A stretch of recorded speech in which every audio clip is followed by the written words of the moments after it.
It's Hump Day, guys. It's Wednesday, it's Hump Day. So, since it's Hump Day, we're going to do a little theme here. Yesterday was Boxing Day. What I really want to talk about, since it's Hump Day, for those of you thinking about transitioning into the military, something we call humping it. Now, I know what you're thinking. It's not that. When you get into the military, they do something called ruck marches. And these can be any distance. Essentially, it's taking all your gear and walking with it. The furthest I've ever ruck marched, I was training for military school. And I think I went 32 miles. Now, obviously, I worked up to this. I didn't go out that day. And I'm like, oh, I'm gonna do 32 miles. After you walk about half a mile to a mile with a heavy rucksack on your back, it can be pretty intense. Ruck marching when you get into the military, some people like it, some people love it, some people absolutely despise it. The truth is, I think in Afghanistan, when folks deployed over there, most of it is walking.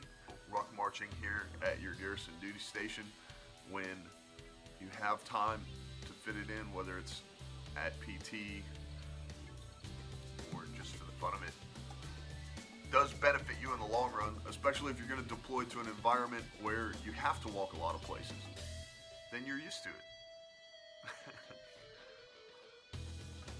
For those of us who are looking at transitioning out, I definitely want to talk about we never have to ruck march again.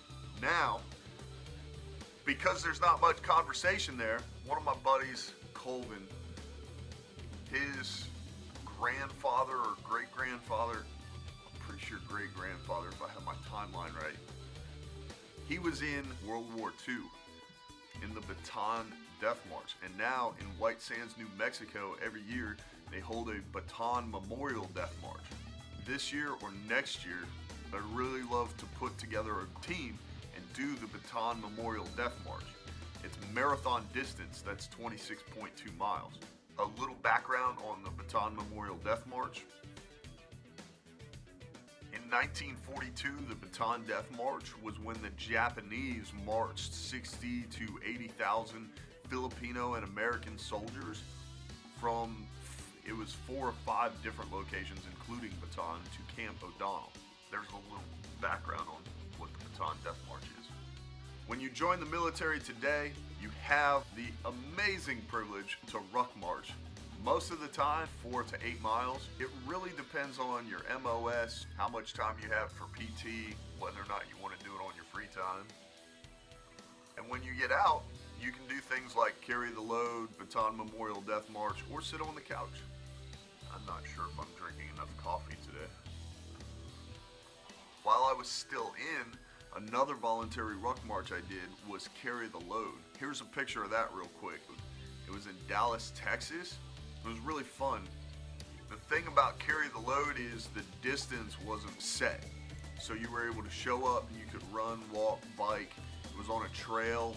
It was fairly long. It was a few miles long. We were able to get some distance in. At 12 o'clock in the afternoon on the second day, they had a ceremony to wrap everything up. We didn't make it to the ceremony. We were still walking.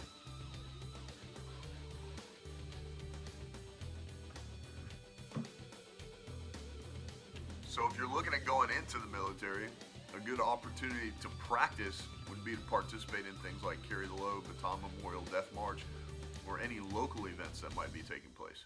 Do they have local events in North Carolina for ruck marching? I should start one.